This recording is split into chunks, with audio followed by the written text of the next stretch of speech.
Can this little orange truck pack a big punch?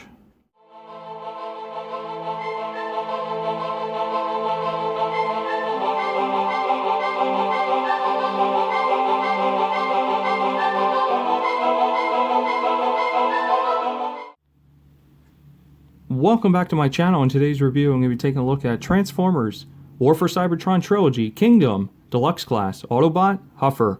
And if you're new around here, please remember to subscribe to my channel, leave a like, and leave a comment if you feel like it. With that being said, let's jump right into it. And here we have the box art of Huffer in robot mode and in vehicle mode. And as I've said and expressed in some of my previous reviews, I'm not the biggest fan of the boxes because, one, it becomes clutter, and yeah, that's pretty much it. But honestly, the box art looks awesome. So we got the Kingdom there, Huffer, both modes. And on the back of the box, we got 14 steps into this little orange truck. So, and there's one thing to point out here. His feet on this box art is orange on the back part versus they will be more like a gray silver color on the actual figure. So, with that being said, let's get rid of this box and get started. And here we have Huffer in his truck mode. And honestly, for this little guy, it's very G1 aesthetically in a sense. I mean, it reminds me of him so much. I've honestly never owned him as a toy, but this is the first one and it looks great. We got the exhaust. We got a port here. We got the front grille. Nice molded detail, nice silver. We got the translucent plastic windshield. We got the silver up here for the headlights. Let's go over here. We got rims on all four wheels, which, God, here, and I'll show you. They weren't being cheap this time. So that's a good thing.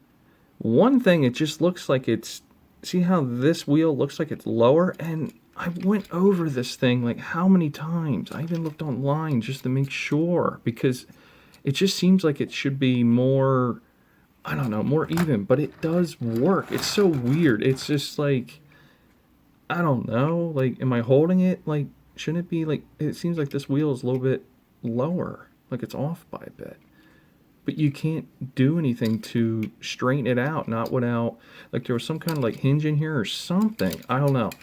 I really don't know at this point, but is it a deal breaker? Absolutely not. When looking at the side, it looks good. I mean, this stuff right here comes right off. So realistically, here's your vehicle mode and here's your accessories. So there's a slot right here that tabs in right here for both. And so this becomes his weapon. So when I was taking this out of the box, it felt like the weapon felt really light, because when you get it, it's tied down in the back of the box at the bottom, and it's actually together. So I pulled it out, I cut it out, picked it up, and I was like, it feels really light. And that explains it, because it's two separate cheap plastic pieces, but the nice molded detail here, when it's together, looks amazing. So there is that. But separately, when it's on the sides, I don't really care for it too much, but I get what they're going for, so they have somewhere to go with it with the vehicle mode. But inside here, it feels cheap. There's detail and everything, but I don't know. I'm not digging it any much for this thing. But hey, it's cool. I like the weapon. I think that's the whole purpose of this anyway. So if you don't like these two pieces being on the sides connected with this, not a deal breaker. I don't think so. Weapon wise, awesome. Now we come to the shield, which has multiple little pegs on the back here, which all tie in right here. So they all line up, go in, boom, done, and you just pop this thing right back off. I like the molded detail here, the silver, the black.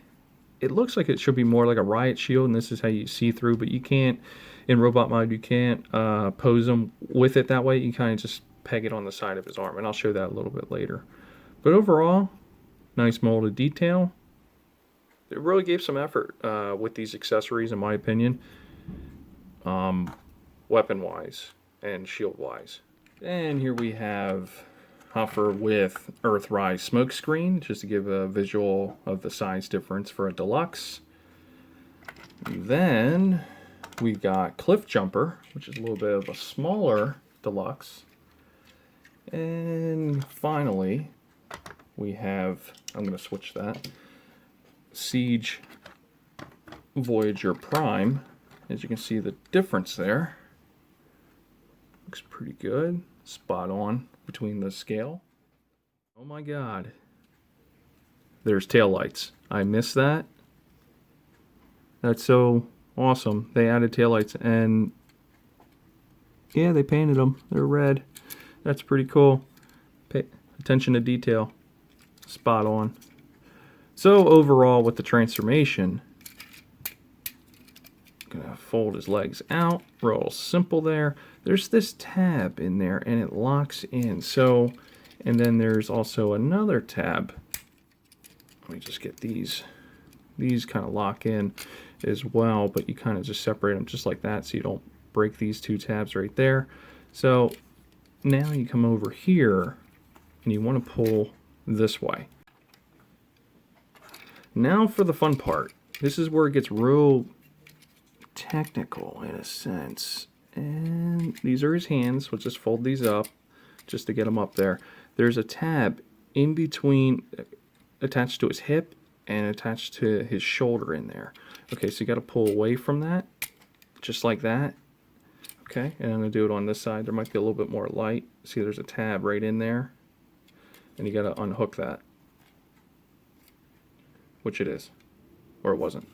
I don't know, but you have to make sure that's secure.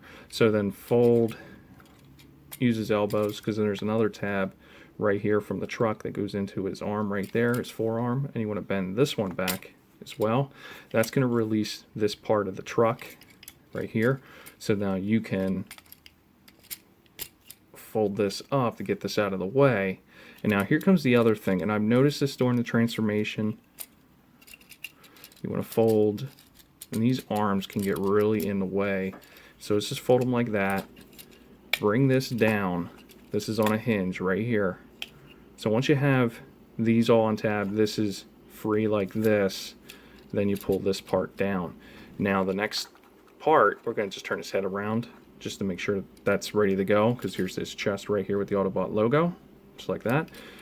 These wheels got to be clear to get in here. If they're not, they're going to get caught on this, and what happens is this wheel is going to pop off, or vice versa. So you got to make sure this is clear. If this is not clear, you're going to fight with it, and you're not going to be happy when the wheel starts popping off. So that right now, I want to push on this one, and it's not going, because there's, see how the pieces are in here, hinges and everything. So I'm going to come around to this side and just do it this way. Yeah, that one just doesn't want to clear. It's like it's stuck. There we go. And see, I'm already having an issue there. So luckily it pops back in and it goes in, but I just wanted to show you guys that can happen. You just gotta be careful with it. You don't want to break it. So once that's in there, that's gonna lock in. So the wheels have like their spots where they gotta go to make sure. Then you just bring the shoulders up, click in, vice versa. Straighten out the arms a little bit. And now on the instructions, if I read these right, God, I hope I did, it's supposed to be like this much of a gappage, and God, that don't look right. So you guys can keep it like this. You can bring it all the way down. You can go in between, somewhere in between there. But he's supposed to have that part as his backpack, but the rest he's going to have a lot of clearance for everything else. So they made him very accurate. So I'm going to bring it down here. This is just my opinion on it. So it's up to you. So he can move his arm up and down. He does have a bicep swivel. He does have almost 90-degree bend at the elbow. He has no wrist articulation due to how this transformation is, unfortunately. But hey, I like the silver paint for his arms, the chest,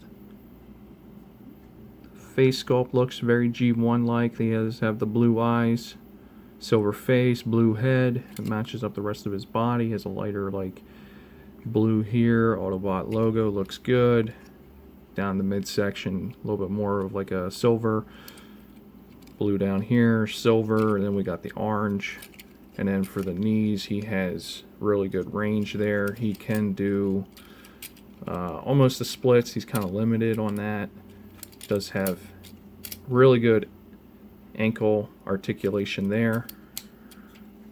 And then also he does do a full 360 with his waist, and his head is on a ball joint where it's a little stiff. He can nod up and down. He can turn his head, obviously.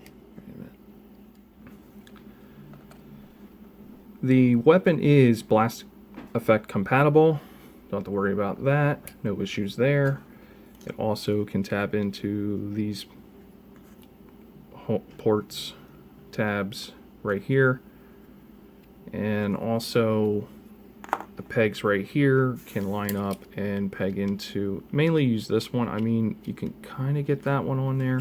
I don't know what you would, it kind of don't really stay on there. It's a small peg. So you just tab it in here, and it's mainly used as like a shield.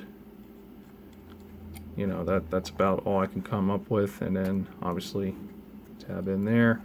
There are a hole right here. We could try turn it around right here. Could this stay in there? I don't know why you would do that. It's a thing. I mean, if his arm's really that tired, I mean, I don't know. This is just a bad example. Mainly just keep it right there. Or let's see here. Can you tab it into the back? I'm kind of curious about that. Could if you can. Ooh. Okay. So, just learned something new. If you don't want this goofy shield thing on his arm, tab it into the back. Use the middle peg, hole, tab. It's on there. Done. Enough said. Here we have Huffer next to Deluxe Class Earthrise Smokescreen. Pretty good size. Earthrise Cliff Jumper. Doink. There we go. Siege Prime. Staring at the Allspark. Upgrade kit. Oop. Set him there. And here's a bonus example. My Netflix Sideswipe, which I still need a mercenary logo to cover up that Autobot one, but there's that. So my final thoughts on Transformers War for Cybertron Trilogy Kingdom Deluxe Class Huffer. Honestly, the representation from G1 to Kingdom has come a long way. This is my first Autobot Huffer figure I've ever owned. It looks fantastic. I'm glad to add him to my collection. And if they have to remold this figure into, I believe his name would be Pipes, which he's basically all blue, I will definitely be purchasing that. Hopefully it's a Generation Selects. I like how they added this peg back here if you don't want this shield. It's a hit or miss, in my opinion. I think the molded detail looks fantastic. The orange color on overall forum was the right choice. The blue, spot on with the lightness right there, and the molded detail as well. The silver for his arms, you got the extra pegs, looks good. We got, well, you can't see that right now, but we got rims on all four wheels, as I pointed out earlier, which is about darn time. So not being cheap on that. And yes, they even brought in a nice weapon for him as well. Not sure if this is his G1 weapon, but honestly, I don't care. This is the one I like, and that's just the way it's going to be. They also, another part of the review, they added taillights. They actually painted them. Even if it's just a simple little dash of red paint there, they actually did. So I think they put a lot of care into this figure to make it happen. But in the vehicle mode, where his wheels are a little like off by a little bit, as I shown earlier, it's It seems like they missed something. I'm not sure what it is. It just seems really off. But overall, the robot mode looks fantastic. So, is this something for you to pick up for 20 bucks? Absolutely. If you see this on the shelf, definitely pick it up. So that's going to be it for the review. And thank you to all my subscribers, as I've hit 300 subs as middle of my recording with this. So thank you, and I'll be bringing more Transformer content very soon. And here is the final scene. Something everybody wants to see. Look. Dead Prime's trailer. That's what happened to it. Huffer's driving it around until he comes back.